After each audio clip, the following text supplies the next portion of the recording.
Assalamualaikum warahmatullahi wabarakatuh. Alhamdulillah alladzi an'amana bi ni'matin la tuhsa. Wassalatu wassalamu ala sayyidil mustafa wa rasulil murtada sayyidina wa nabiyyina wa maulana Muhammad wa ala alihi wa ashabihi alladzina nalu martabatal auliya wa manzilatal quswa amma ba'du. Alhamdulillah, puji syukur kita panjatkan kehadirat Allah Subhanahu wa taala. Baru saja kita melaksanakan salat zuhur berjamaah dan kita berharap mudah-mudahan salat hari ini diterima oleh Allah Subhanahu wa taala dan mendapatkan ganjaran yang berlipat ganda dari Allah Subhanahu wa taala. Amin Allahumma amin.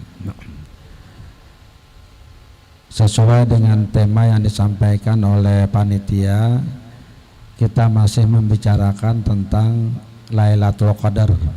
Masih bicara Lailatul Qadar. Malam qadar, malam kemuliaan.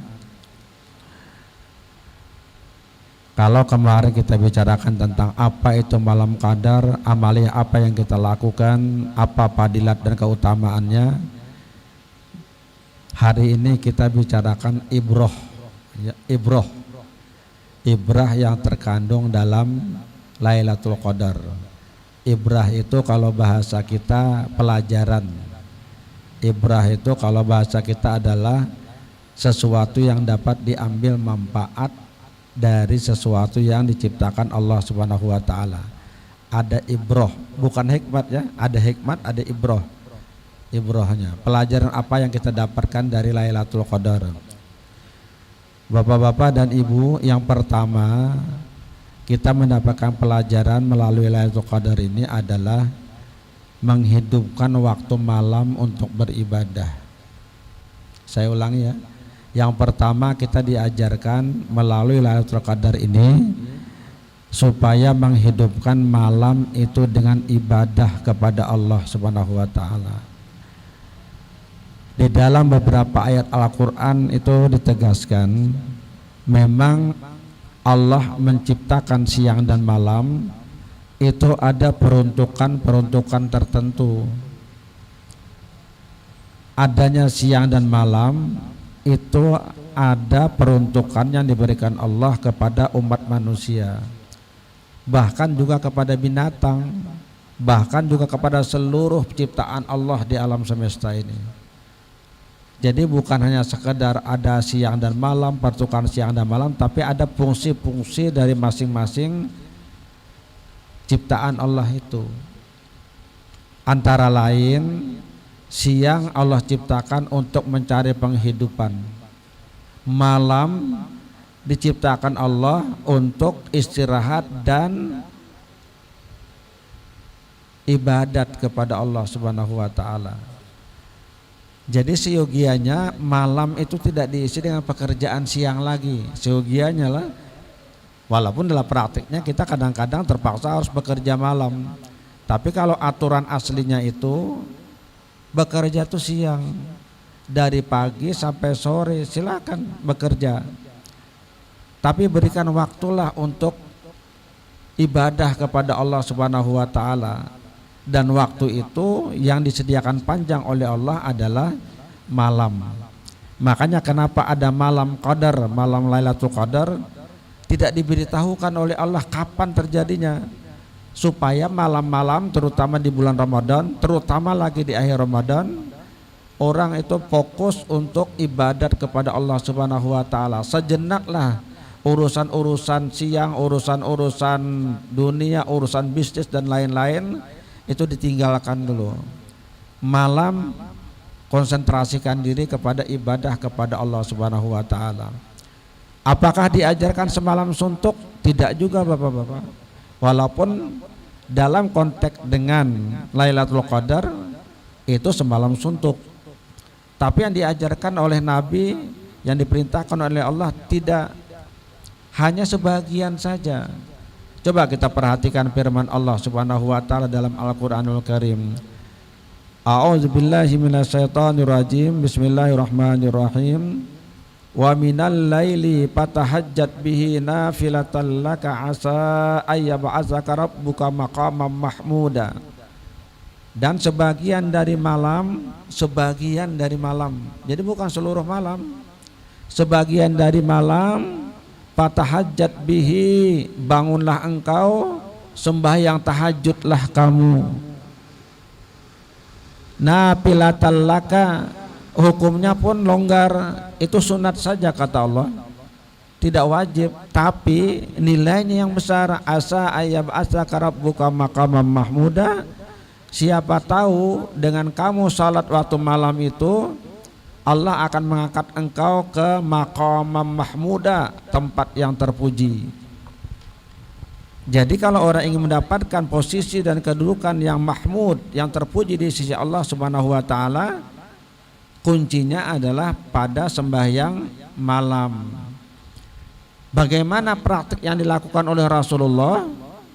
Rasul itu bapak-bapak sembahyang Isya berjamaah di masjid, kemudian beliau pulang ke rumah dan tidur.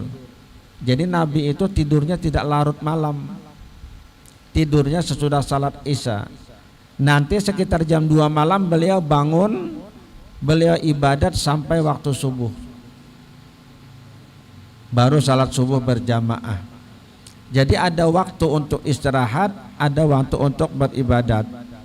Nah, Allah Subhanahu wa taala ternyata memberikan keistimewaan khusus di sepertiga malam terakhir. Jadi kalau misalnya kita hitung jam 6 lah, kita anggap jam 6 misalnya supaya gampang menghitungnya. Jam 6 awal malam, kemudian siangnya jam 6, anggaplah 12 jam, walaupun sebenarnya kurang ya, cuma gampang hitung aja. Maka berarti kalau kita bagi 3, 12 bagi 3 itu berarti 4 jam lah. Maka 4 jam sebelum subuh itu sudah masuk sepertiga malam. Nah, kalau misalnya jam 6 kurang 4 jam 2, ya pas dengan Nabi. Nabi itu sekitar jam 2 beliau ibadat. Jadi manfaatkan ibadat itu di waktu-waktu malam tadi. Ini pelajaran pertama yang kita dapatkan di dalam Lailatul Qadar. Lailatul Qadar dipacu semalam suntuk, mengingatkan kepada kita manfaatkan waktu malam untuk ibadat. Mungkin kita tidak bisa lah semalam, ya cukuplah di sepertiga terakhir. Mungkin kadang awal juga sepertiga terakhir. Paling tidak sembahyang 2 rakaat bapak-bapak. 2 rakaat cukuplah. Kalau misalnya kita belum terbiasa banyak, 2 rakaat nggak apa-apa. Tapi akan lebih baik kalau ditambah witir apabila bukan bulan Ramadan. Jadi 2 rakaat sembahyang tahajud, kemudian witir 3 rakaat, 5 lah gitu. Itu paling tidak. Ini ternyata punya manfaat yang luar biasa. Dari segi agama, Allah mengatakan asa ayyab'atsaka rabbuka maqaman mahmuda. Allah akan mengangkat orang itu ke tempat mahmuda, tempat yang terpuji. Bapak-bapak boleh tanya aja, ulama-ulama, wali-wali Allah atau orang-orang salihin, mesti amalannya itu antara lain adalah tiap malam dia sembahyang. Yang belum terbiasa dibiasakan. Ini soal kebiasaan saja bapak-bapak. Di awal kita mungkin perlu alarm dulu untuk memasang waktu jam 3 lah katakanlah, atau jam 4 misalnya sebelum subuh. Tapi kalau sudah terbiasa, insya Allah terbangun sendiri. Ada saja yang menyebabkan kita terbangun. Sebenarnya itu gerak dari Allah Subhanahu wa taala. Coba tanya bapak-bapak yang sudah terbiasa itu. Tiba-tiba jam 3 malam, kadang kau ditahan hendak buang air kecil. Padahal itu isyarat dari Allah tuh, ini salat tahajud nih. Tiba-tiba tengah malam seperti terkajut ada orang menggerak, seolah-olah gitu, terkelapak bangun. Padahal itu adalah isyarat dari Allah supaya orang bangun. Dan Nabi berpesan, kalau engkau bangun di waktu malam, lalu engkau melaksanakan sholat malam atau tahajud, ajaklah keluargamu, bangunkan keluargamu anakmu, istrimu dibangunkan. Nah bapak-bapak coba pengamalakan minimal 2 rakaat dulu. Nah ini membawa kita kepada kemuliaan hidup di dunia dan di akhirat. Membawa orang mulia hidup di dunia dan di akhirat. Orang itu bapak-bapak ada saja memang yang sukses dalam kehidupan duniawinya, tetapi dia tidak mendapatkan kemuliaan dari Allah Subhanahu wa taala, dan dia tidak sukses atau gagal di akhirat nanti. Siang malam bekerja sukses, kekayaannya melimpah ruah, bisa jadi. Posisinya, kedudukannya makin tinggi, bisa jadi. Tetapi karena dia melupakan kewajiban-kewajiban keagamaan pada Allah Subhanahu wa taala, itu semua hanya semu. Hanya semu, artinya secara lahiriah dia dapatkan, secara batiniah dia enggak dapatkan. Dia tidak mendapatkan kepuasan batin dalam hidupnya. Bapak pernah enggak merasakan kepuasan batin? Bukan kepuasan lahir. Kepuasan lahir tuh sudah itu. Apalagi nang gancang makan itu sahabat 2 piring bejubung makan puas sudah. Aku puas jam makan hari ini jar 2 piring bejubung, lindung, kucing berduduk, puas. Tapi berapa lama puasnya? Tahanlah 3 hari kada makan imbah itu. Tetap baik kita siang makan pulang, malam makan lagi, nggak pernah puas. Tapi kalau kita bisa menciptakan ketenangan batin ya, wah luar biasa. Nah coba sekarang kebahagiaan batin ini kita kejar antara lain melalui salat malam, supaya kita mendapatkan rahmat dan berkah dari Allah Subhanahu wa taala. Ini antara lain ibrah yang kita dapatkan dari Lailatul Qadar. Kenapa malam? Kenapa tidak siang? Kenapa Quran diturunkan Allah pada malam hari? Padahal yang bagus kan siang loh Pak. Supaya nyaman. Kita pelantikan enggak ada malam. Pelantikan direktur utama siang, pelantikan komisaris utama siang, pelantikan divisi-divisi siang. Nabi dilantik malam. Pelantikan Nabi itu nuzul Quran itu pelantikan Rasul. Nabi diangkat jadi Rasul secara resmi, diangkat oleh Allah melalui malaikat Jibril malam hari, bukan siang, tapi malam. Kenapa jadi malam? Karena malam ini adalah malam yang luar biasa, malam kemuliaan. Itulah disebut dengan Lailatul Qadar. Orang diingatkan, terutama yang beriman, manfaatkan waktu malam secara maksimal untuk mengabdi dan beribadah kepada Allah Subhanahu wa taala. Ya taruhlah katakan siang hari nggak punya waktu, sibuk benar nih. Mulai jam 8 pagi sampai jam 6 sore sibuk urusan kantor. Ibadat paling sebentar waktu salat zuhur, salat asar. Malam manfaatkan. Malam Pak lapah aja istirahat. Istirahat iya, tapi berikan waktu minimal 2 rakaat. Kalau tidak bisa jam 2 seperti Nabi, jam 3, enggak bisa jam 3, jam 4, kadang kawajah jam 4 setengah 5, kadang kawajah setengah 5, parak subuh. Nah, pamalar barat sudah tuh. Subuh sekarang misalnya jam 5, kita bangun jam 5 kurang 1/4, sempat enggak sembahyang? Sempat, ambil air wudhu, Allahu Akbar, sembahyang. Setelah itu azan, kada apa-apa. Misalnya macam itu. Daripada yang penting manfaatkan malam itu untuk ibadat kepada Allah Subhanahu wa taala. Jangan dihabiskan sepenuhnya hanya untuk urusan dunia. Kerugian akan dirasakan oleh yang bersangkutan pada waktu tertentu nanti. Sekarang mungkin belum merasa lah. Sama Fir'aun itu Pak, cerita Fir'aun itu diajak beriman pada Tuhan, malah dia ngaku Tuhan. Selama dia merasa kuat, merasa berkuasa, merasa hebat, merasa jago, merasa tidak ada tertandingi, ngaku Tuhan, kan gitu. Tapi ketika Allah Subhanahu wa taala tenggelamkan dia di Laut Merah, baru dia sadar bahwa dia bukan Tuhan dan dia punya kelemahan. Teriak nyaring-nyaring dia, aku beriman kepada Tuhannya Musa, aku ingin ikut Nabi Musa. Tapi sudah sakaratul maut, tidak bisa lagi. Makanya dalam Quran itu Bapak dikatakan bahwa orang-orang kafir itu nanti akan menyesal di hari akhirat. Sampai-sampai mengatakan alangkah indahnya, alangkah baiknya kalau aku ini jadi tanah saja dulu, jangan jadi manusia. Di dunia dia kuat, gagah perkasa di awal, tapi pada akhirnya dia tumbang dan hancur berantakan. Di akhirat dia dapat penderitaan. Nah, coba sekarang pertama ibrah kita galakan sholat malam. Boleh enggak berjamaah? Boleh. Semua sholat sunat itu boleh Pak, jamaah. Boleh aja. Dengan keluarga berjamaah bagus. Tapi Pak ya sudah sembahyang tarawih, sudah witir, ya tarawih, witir, sembahyang malam tetap qiyamul lail. Cuma jangan berwitir lagi, jangan 2 kali witir dalam satu malam. Nah itu, sembahyang aja. Kalau bisa itu Pak ya, kalau nurut Nabi 8 Bang lah, 8 sembahyangnya, 8 rakaat, 2 rakaat, kemudian ditambah 3 witir jadi 11. Itu sebenarnya qiyamul lail. Bagaimana membaginya? Terserah aja. Mau sembahyang sunat mutlak seluruhnya nggak apa-apa. Maksud sunat mutlak itu kita cuma sembahyang sunat tanpa ada embel-embel yang lain. Usolli sunatal mutlaqi rak'ataini lillahi ta'ala. Aku sembahyang sunat mutlak 2 rakaat karena Allah Ta'ala.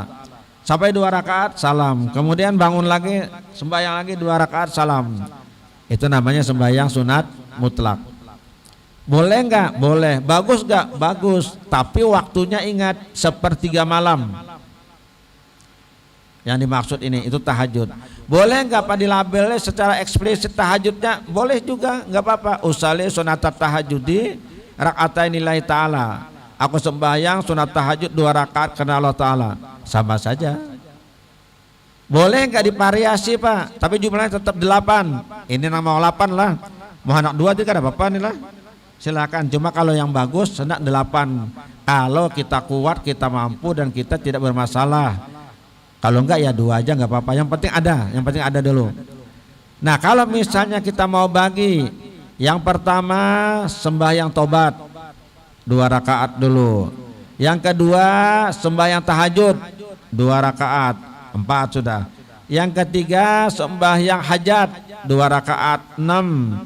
Yang terakhir sembahyang sunat mutlak 2 rakaat, 8. Ditutup dengan witir 3 rakaat. Bolehkah witir 3 rakaat itu 2 kali salam? Boleh. Itu kan umum dipakai nih. 2 rakaat dulu baru kemudian 1 rakaat. Boleh enggak 1 kali salam saja? Boleh. Ada apa-apa Pak ya, kada usah dihalakan itu. Karena kita misalnya ingin mempercepat sedikit, lalu usolli sunatal witri salah sarakaatin mustaqbilil qiblati lillahi ta'ala. Aku sembahyang sunat witir 3 rakaat karena Allah Ta'ala. Langsung 3 rakaat tanpa tahiyat awal. Boleh tidak? Boleh. Tidak apa-apa. Jadi agama kita itu longgar dan nyaman. Nah, atau misalnya boleh enggak sembahyang witir cuma 1 rakaat? Boleh juga. Ini panghuler benar sudah. Witirnya 1 rakaat, tidak apa-apa. Sembahyang tahajud 2 rakaat, usolli sunatat tahajud rakaatain lillahi ta'ala. Aku sembahyang sunat tahajud 2 rakaat karena Allah Ta'ala. Selesai salam dia bangkit lagi. Usolli sunatal witri rak'atan lillahi ta'ala. Aku sembahyang sunat witri 1 rakaat karena Allah Ta'ala. Jadi hanya 3 rakaat sudah termasuk witir. Boleh tidak? Bagus. Yang penting manfaat malam untuk ibadah. Apakah cuma sholat? Yang bagusnya tidak cuma sholat. Sempat-sempatkanlah membaca Al-Quran walaupun cuma setengah halaman.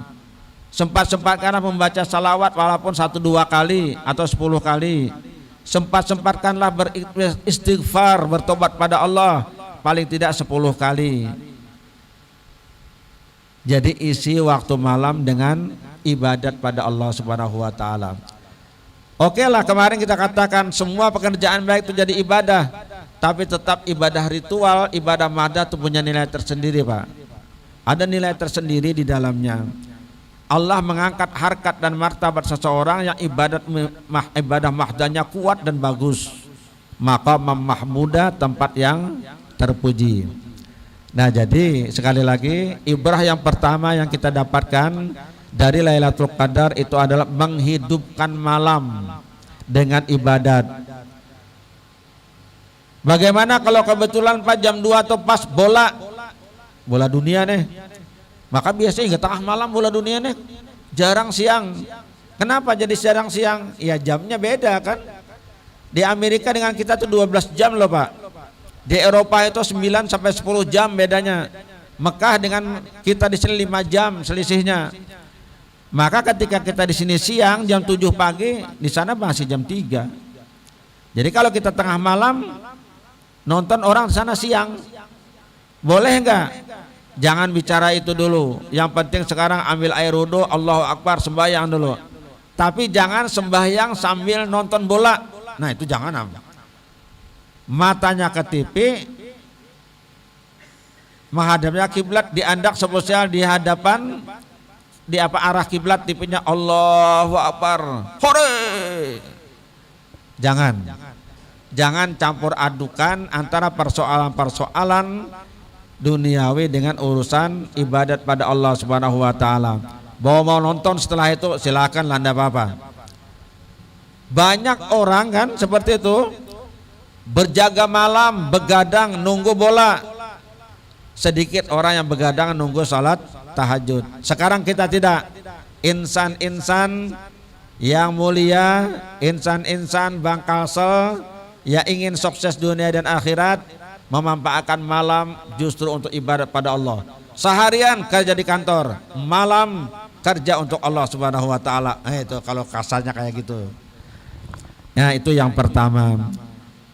Kemudian yang kedua, malam Lailatul Qadar itu bapak-bapak panjang, 1 malam. Mungkin tidak sepenuhnya orang bisa mengisinya dengan bacaan-bacaan, karena ada kejenuhan, ada kelelahan, fisik kita terbatas. Oleh karena itu maka bisa divariasi kegiatan-kegiatan yang positif terkait dengan pengisian di malam Lailatul Qadar. Misalnya menuntut ilmu, membaca buku, majlis ta'lim, diskusi ilmiah tentang keagamaan, atau kegiatan-kegiatan yang bermakna dan bermanfaat lain.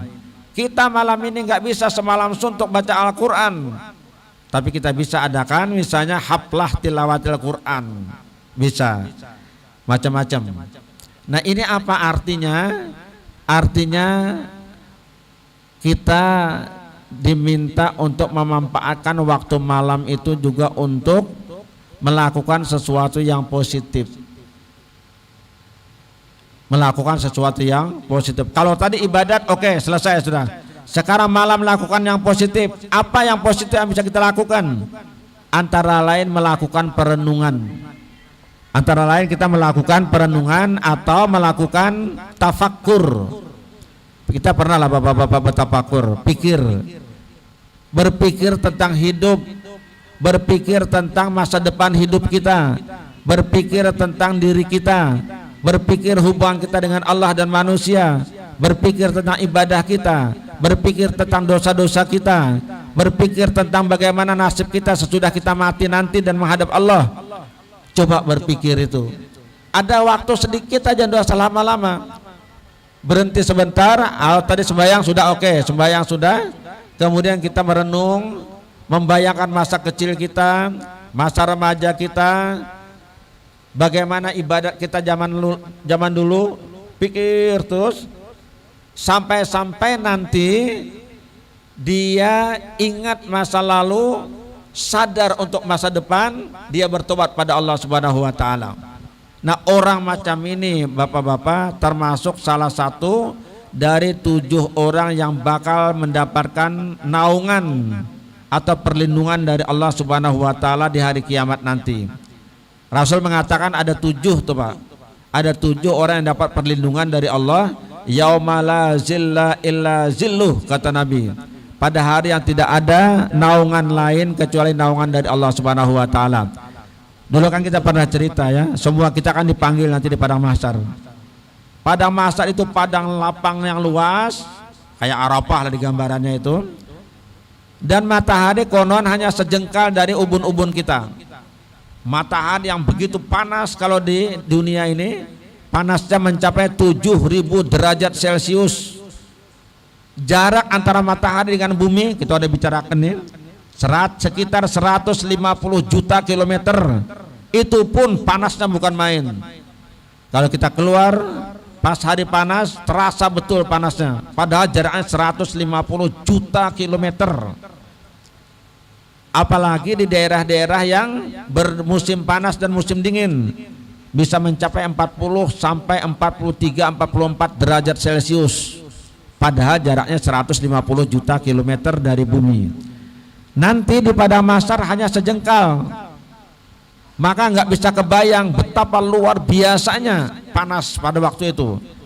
Dan di sana nggak ada orang jualan makanan, nggak ada orang jual payung, nggak ada jual pentul, nggak ada orang jual air, tidak disediakan air di situ. Maka mereka berjejer berdiri menunggu panggilan dari Allah Subhanahu wa taala untuk diminta pertanggungjawaban selama dia hidup di dunia. Silakan Pak Dirut, selamat datang. Nah, pada saat seperti itu Bapak-bapak, tidak ada perlindungan lain kecuali kata Nabi yang dilindungi oleh Allah Subhanahu wa taala.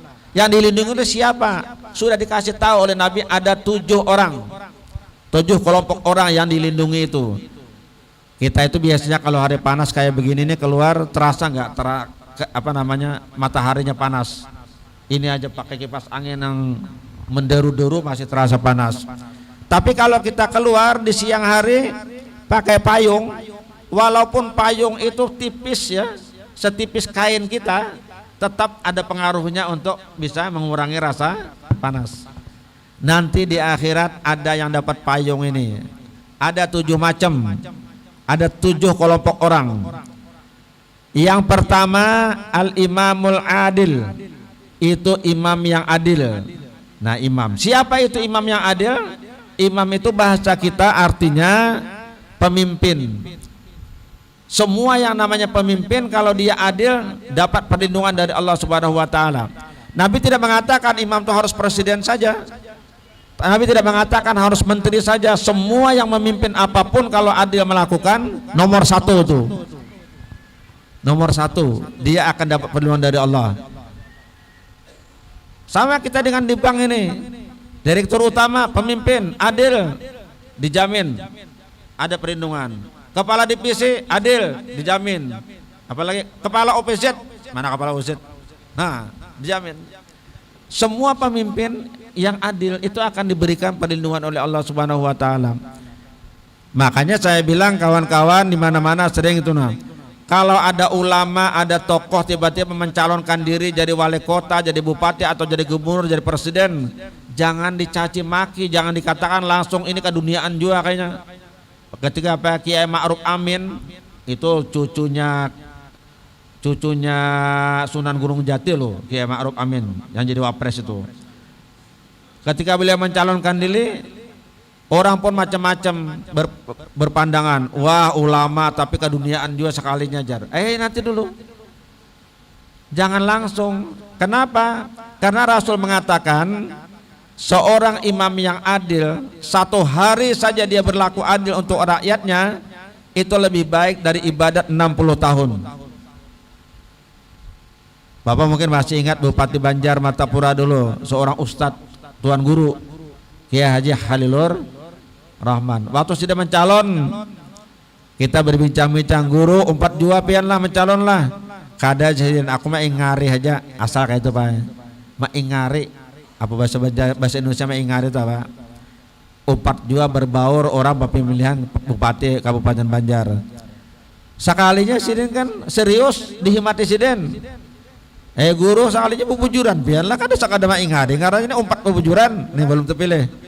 Aku jadi sidin ingat hadis Nabi SAW, barang siapa menjadi pemimpin dan bisa berlaku adil, 1 hari saja dia berlaku adil, lebih baik dari beribadah selama 60 tahun. Aku hendak nah kayak itu sidin, aku beribadah kada kuat benar deh, bahasa kayak itu mungkin lah, kurang lebih lah. Nah jadi jangan dikecam, jangan dicaci maki. Makanya kita tidak boleh berburuk sangka. Istanibu katsira minaz-dzan inna ba'daz-dzanni ism. Jauhilah prasangka-prasangka, karena sebagian sangka-sangka itu adalah dosa. Nah kadang-kadang kan masyarakat Banjar fanatik benar kalau ada tuan guru datang jar. Si kaduniaan jua sekalinya sidin 4 jua becalon jar. Hati-hati. Kenapa? Karena Nabi Muhammad itu orang politik, maaf, pemimpin politik, mungkin nampas itu. Abu Bakar As-Siddiq itu melalui proses pemilu yang sangat demokratis antara kaum Muhajirin dan Ansar, terpilih jadi khalifah. Khalifah itu kepala negara, pemimpin. Umar bin Khattab kepala negara, Ali bin Abi Thalib, Utsman bin Affan, Muawiyah, Abu Hurairah itu gubernur. Bapak tahu sering mendengar hadis Abu Hurairah itu gubernur itu. Abu Musa al-Asy'ari itu gubernur. Sahabat-sahabat itu banyak jadi pejabat-pejabat. Jadi jangan juga salah sangat ekstrim mengatakan kalau sudah ikut urusan politik lalu tidak baik.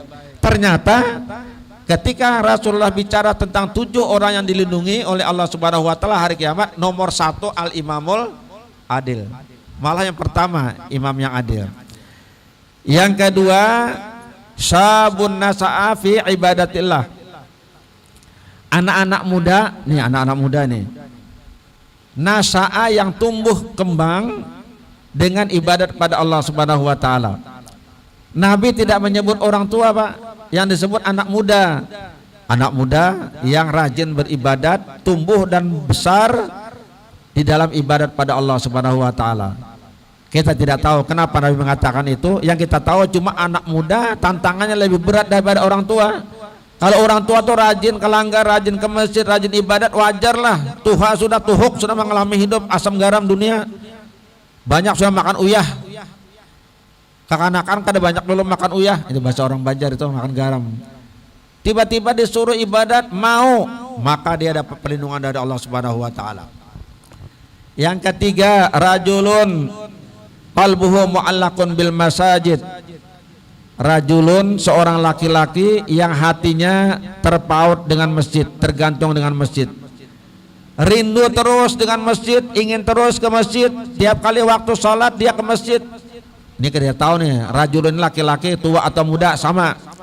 Jadi kalau ada orang hatinya terpaut dengan masjid, berarti dia dapat perlindungan dari Allah nanti hari kiamat. Orang kepanasan, keringat mengucur, dia malah sejuk dan nyaman karena di atasnya ada pelindung yang diberikan Allah Subhanahu wa taala. Jadi tidak gampang tuh. Jadi ada seorang perempuan laki-laki yang selalu rindu ke masjid. Bahkan maulah masjid seorang supaya nyaman ke masjid. Wah, makinnya luar biasa itu. Saya banggalah kadang-kadang mendengar cerita orang-orang punya kaya-kaya itu selalu cinta ingin bikin masjid. Alhamdulillah luar biasa.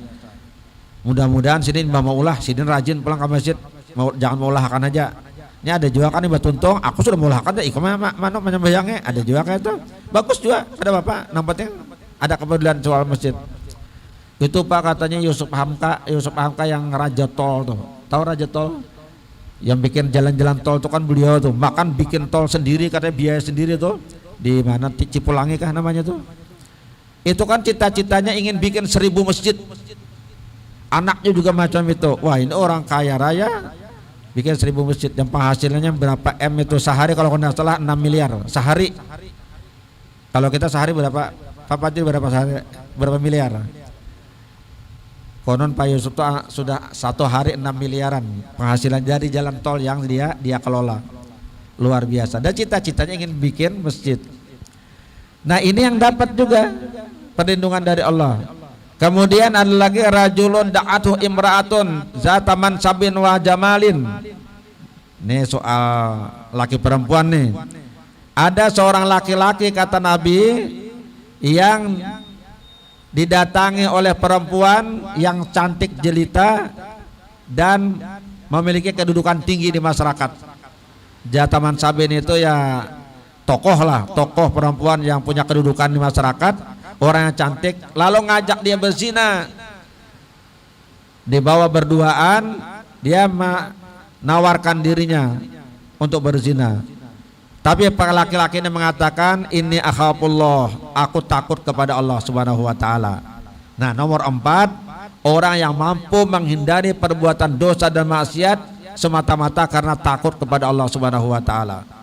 Dilindungi juga Pak ini. Contohnya di sini adalah laki-laki yang diajak wanita cantik dan berkedudukan tinggi untuk berzina, dia nggak mau. Yang keempat, orang yang bersedekah. Nih yang rajin bersedekah nih, bulan Ramadan nih bagus nih sedekah nih.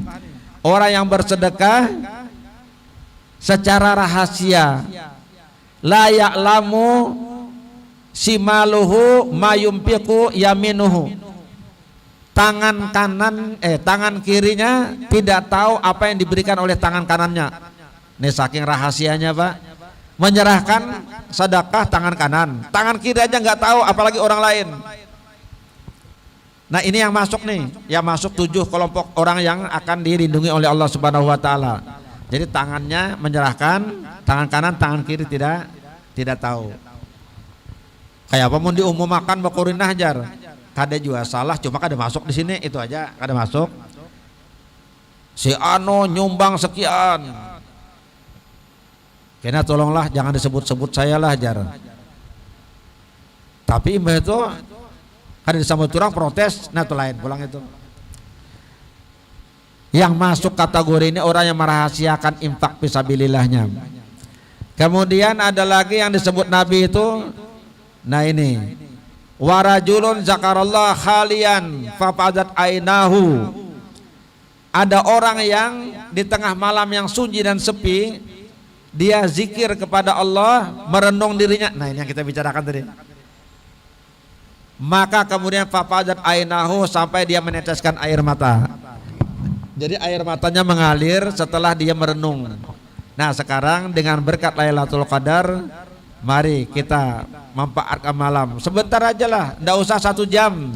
Beberapa menit merenung, mengatakan tentang diri kita. Mudah-mudahan dengan begitu kita sadar dan hati kita jadi lembut untuk ibadat pada Allah Subhanahu wa taala. Siapa tahu setelah itu tekad kita, demi Allah ya Tuhan, aku akan berbuat yang terbaik dalam hidup mumpung kau berikan umur padaku. Lakukan yang baik dan terbaik dalam hidup. Wah, luar biasa itu. Itu biasanya dari renungan tuh. Kemudian ada lagi kata Al-Nabi, yang dapat perlindungan dari Allah itu adalah orang yang saling mencintai, 2 laki-laki yatahabba fillah. Mereka cinta karena Allah. Ini dua ini kawan bukan saudara, kawan sama kita nih, satu kantor, saling menyayangi, saling mencintai, saling menghargai, tapi cintanya karena Allah Subhanahu wa taala. Mereka bertemu karena Allah, mereka berpisah pun karena Allah. Nah, kalau ini terjadi, sebenarnya kita bisa menjadi orang ini. Cintailah kawan-kawan satu kantor, siapapun dia. Sayangilah mereka, cintai mereka, kerja bersama-sama, tidak ada permusuhan antara kita, taat pada pimpinan semua, insya Allah jalan lancar. Wah, dan di akhirat dapat perlindungan dari Allah Subhanahu wa taala. Nah, itu bapak-bapak antara lainnya. Jadi kembali kepada pembicaraan kita tadi, ada 2 dulu lah. Mudah-mudahan besok bisa kita lanjutkan dalam bentuk yang lain. Yang pertama, manfaatkan malam untuk ibadah. Jangan lewatkan malam hanya sekedar untuk nonton bola, untuk bercatur, untuk macam-macam. Walaupun hanya 2 rakaat sembahyang tahajud, bangunlah. Bagi yang sudah biasa tambah, kalau bisa sampai 8 rakaat. Walaupun sudah sembahyang tarawih dan witir, insya Allah bapak merasakan manfaatnya nanti. Kemudian yang kedua, merenunglah. Nabi mengatakan tafakkuru sa'atin khairum min ibadati sittina sanah. Orang yang merenung, berpikir tentang kehidupan dirinya dan masa depan serta dosa-dosanya kepada Allah, maka 1 jam saja dia tafakur itu lebih baik dari ibadah selama 60 tahun. Nilainya luar biasa, Pak. Kenapa? Karena itu bisa menyadarkan yang bersangkutan. Kalau enggak, kita ini digoda terus oleh iblis dan setannya, nafsu kita bergelora terus, tidak pernah ada kesadaran sedikit pun, dan itu sebenarnya bukan memberikan dampak baik pada kita. Semakin bergolak, semakin bergejolak jiwa kita, semakin tidak tenang hidup kita, dan semakin dekat dengan kematian, karena hidup penuh dengan perasaan-perasaan yang tidak nyaman. Nah, coba merenung. Kalau sudah merenung, akhirnya istighfar, astagfirullahaladzim, astagfirullahaladzim, dan insya Allah Tuhan ampuni dosa kita. Semoga Allah Subhanahu wa taala memberikan rahmat dan karunia pada kita semua, sehingga kita bisa menjadi hamba-Nya yang salihin, hamba-Nya muttaqin, hamba-Nya syakirin. Amin Allahumma amin. Ala hadir niyah wa likulli niyatin salihah wa ila hadratin Nabi Muhammadin sallallahu alaihi wasallam. Al-Fatihah. A'udzu billahi minasyaitonir rajim. Bismillahirrahmanirrahim. Alhamdulillahi rabbil alamin arrahmanir rahim maliki yaumiddin. Iyyaka na'budu wa iyyaka nasta'in shiratal mustaqim shiratal ladzina an'amta 'alaihim ghairil maghdubi 'alaihim waladdallin. Amin. Amin ya rabbal alamin. Bismillahirrahmanirrahim. Alhamdulillahi rabbil alamin. Allahumma shalli wa sallim wa barik ala asrafil anbiya'i wa mursalin sayyidina wa habibina wa qudwatina wa maulana Muhammadin wa ala alihi wa sahbihi ajma'in. Allahumma ighfir lana wa li walidina warhamhum kama rabbawna shighara wa li jami'il muslimina wal muslimat wal mu'minina wal mu'minat al ahya'i minhum wal amwat bi rahmatika ya arhamar rahimin. Allahumma anfa'na bima 'allamtana wa 'allimna ma yanfa'una wa zidna ilma. Allahumma akhrujna min zulumatil wahmi wa akrimna binuril fahmi waftahna abwabal ilmi wa zaina bil akhlaqil hasanah wa bi rahmatika ya arhamar rahimin. Rabbana atina fid dunya hasanatan wa fil akhirati hasanatan wa qina adzaban nar. Wa sallallahu ala khairati sayyidina Muhammad wa ala alihi wa sahbihi ajma'in. Subhana rabbika rabbil izzati amma yasifun wa salamun alal mursalin walhamdulillahi rabbil alamin. Salam.